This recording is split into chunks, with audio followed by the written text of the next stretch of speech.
Você tem negado a Jesus? Eu quero trazer hoje uma palavra para você que se encontra lá em Mateus 26, 31 ao 35, que diz o seguinte: Então Jesus lhes disse: Todo vós esta noite vos escandalizareis em mim, porque está escrito: ferirei o pastor e as ovelhas do rebanho se dispersarão. Mas depois de eu ressuscitar, irei adiante de vós para Galileia. Mas Pedro, respondendo-lhe, lhe disse: Ainda que todos os escandalizem em ti, eu nunca me escandalizarei. Disse-lhe Jesus: Em verdade te digo que nesta mesma noite, antes que o galo cante, 3 vezes me negarás. Disse-lhe Pedro: Ainda que me seja necessário morrer contigo, não te negarei. E todos os discípulos disseram o mesmo. Vamos visualizar o contexto, pessoal? Pedro caminhava com Jesus, ele era um dos seus discípulos. E ele disse para Jesus que ele nunca iria o negar.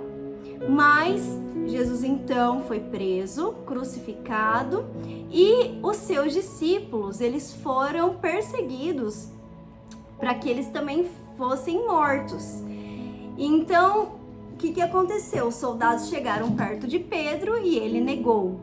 E Jesus já sabia que ele ia negar. Mas, gente, vamos pensar uma coisa um pouquinho? Pedro andava com Jesus. Como que alguém que anda com Jesus, que viu todos os seus milagres, que viu ele curando, ele libertando, ele multiplicando, os seus ensinamentos, conseguiu negar a ele? Quando eu penso sobre isso, eu imagino um amor de Pedro condicional, um amor de Pedro religioso, um amor de Pedro sem ser um amor real, verdadeiro, significante para ele, daquilo que Jesus era para a vida dele. E então Jesus é crucificado, Pedro nega a Jesus, e o que ele faz? Ele volta às mesmas obras, ele volta a ser um pescador de peixes. Isso mais para frente, se vocês tiverem o privilégio de ler o texto, o contexto e o livro de Mateus até o final, vai dizer que Pedro volta às suas velhas origens. Pensando em nós, será que nós estamos negando a Jesus? Ou será que nós estamos caminhando com Jesus ao ponto de morrer por ele? Porque Pedro, nesse momento, não morreu por Jesus, ele não quis morrer por Jesus porque ele não amava Jesus do jeito que Jesus espera que nós também o ame. Então, Pedro voltou às suas velhas origens, Jesus ressuscitou e ele voltou. E quem Jesus procurou primeiramente? A Pedro. E então Jesus disse a Pedro: Pedro, não é a sua função ser pescador de peixes, e sim pescador de almas. Largue tudo e vá fazer aquilo que eu te mandei. Ide por todo mundo e pregai o evangelho. Nesse momento, Pedro teve a sua história marcada com Deus. Ele teve o encontro com Deus naquele momento. Ele entendeu a significação de Jesus para a vida dele. Ele teve um amor incondicional. Ele teve o Espírito Santo queimando no coração dele.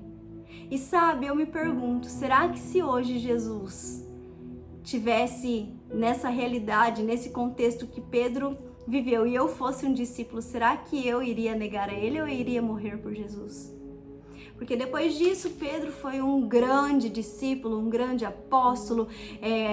A sombra de Pedro curava as pessoas. Depois que ele entendeu o amor incondicional por Jesus, ele iniciou o seu propósito, ele iniciou a sua carreira com Deus, e assim ele cumpriu aquilo que foi determinado por Deus sobre a vida dele. E eu quero que você reflita, que você pense, você está negando a Deus ou você está cumprindo com o propósito que você tem perante aquilo que Deus colocou em suas mãos? Sabe, às vezes a gente nega a Deus por pouco, às vezes a gente nega a Deus na falta de comunhão com Ele, às vezes a gente nega a Deus por cansaço, às vezes a gente nega a Deus por simplesmente um desânimo na fé. Ou às vezes a gente não teve um encontro real com Ele para entender que o amor dele é incondicional e que o nosso amor tem que ser incondicional. Eu não devo amar a Deus quando Ele me dá as coisas, eu devo amar a Deus por aquilo que Ele é, por aquilo que Ele gera no meu coração, por aquilo que eu espero nele, por aquilo que eu almejo, que é a vida eterna. Eu devo amar a Jesus porque Ele amou primeiro a mim. Eu devo amar a Jesus porque Ele é o meu Pai. E o Espírito Santo está aqui conosco para nos ajudar a ter esse amor incondicional. Talvez você esteja desanimado na sua fé e não esteja conseguindo prosseguir, não esteja conseguindo entender o seu contexto no qual você está vivendo e os porquês de tudo isso. E você olha para Deus com um ar de, às vezes, até uma falta de empatia. E Deus nesse dia está dizendo assim para você: me ame incondicionalmente, pare de me negar. Pare de olhar para as circunstâncias e negar a Deus e se ferir através das circunstâncias. Deixar as pessoas te ferir e você olhar para Deus e não entender o porquê e não se achegar a Ele, negar a Ele. Enquanto nós negarmos a Deus, não tem como Deus fazer nada, porque Ele quer o nosso amor por completo. Eu assisti um seminário há umas 2 semanas atrás numa igreja que eu fui, e um pastor pregava e ele falava sobre esse avivamento do amor no nosso coração por Deus.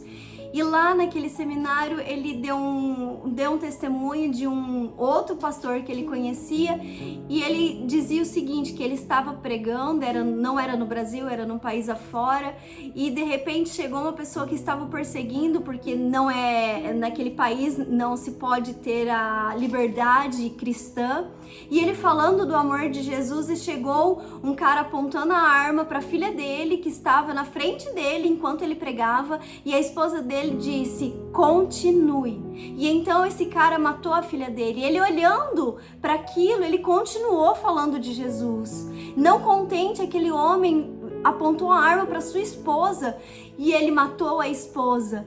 E ele fez o quê? Continuou pregando sobre dele, falando sobre Deus, falando sobre o amor de Jesus. E então esse homem matou aquele pastor.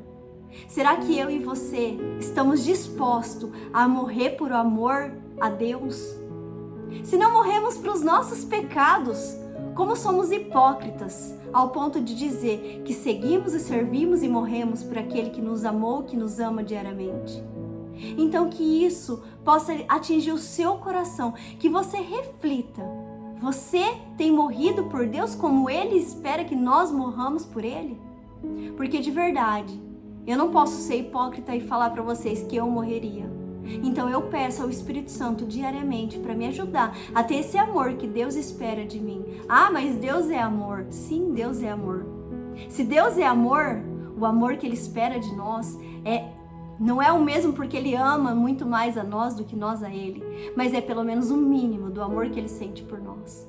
Então que em nome de Jesus você possa escutar isso e você possa refletir como está o seu amor por Deus.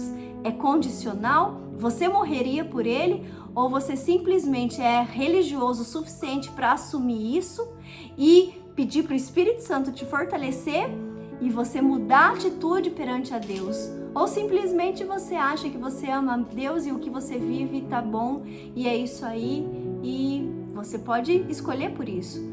Mas não peça por vida e abundância, porque a vida e a abundância só chega àqueles que verdadeiramente o amam de todo o coração.